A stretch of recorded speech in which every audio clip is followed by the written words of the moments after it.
Arating na ako sa tambayan. Eh! Gusto sana maligo kasi mag-isa lang ako. Sarap maligo ng dagat ah.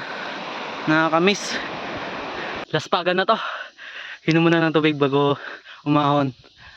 You know, taas-taas yan. Papuntang ano kasi yan, papuntang Lalatuan.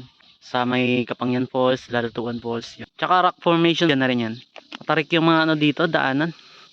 Pabundok kasi. Diskarte dito. Pa XX yung ano mo daan mo. Pa zigzag.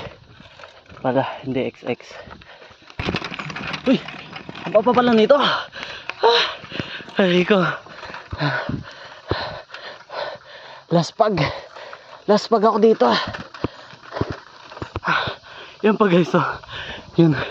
Ang haba pala ng ahon na to. Puro ahon guys. Dito makatiis yung tuhod ko ah. Nagmamanhid. Kaya pa. Ang tataas oh. Grabe. Hindi ko maayosan. Wala man ng cellphone. Hindi kaya. Sobrang taas. Haba pa pala nito. You know. Meron pa rin. May paakyat pa. Nakalayo na rin ako. You know.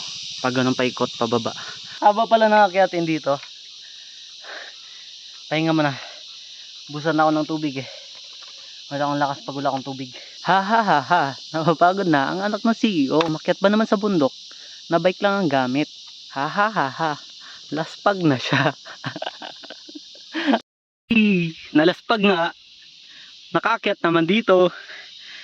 Pahinga lang. Pero bawal maglakad. Ganon dapat. Anong silbi ng bike mo? Pwede ka naman magpahinga. Sabay biyahe ka ulit. Ganon.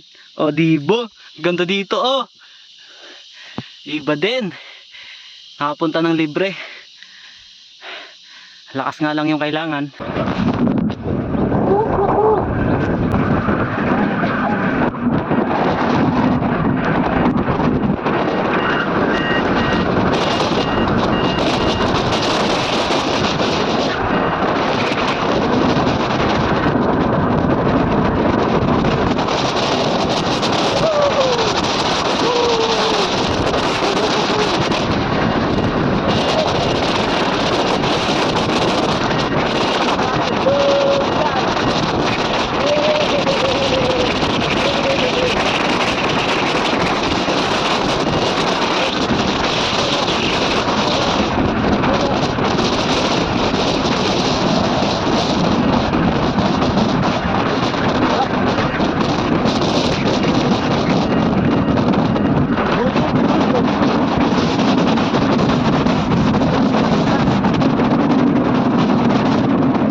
Ito talaga yung nakakapagod. Yung pauwi. Nakatamad magbike. Ba't kaya pag pauwi?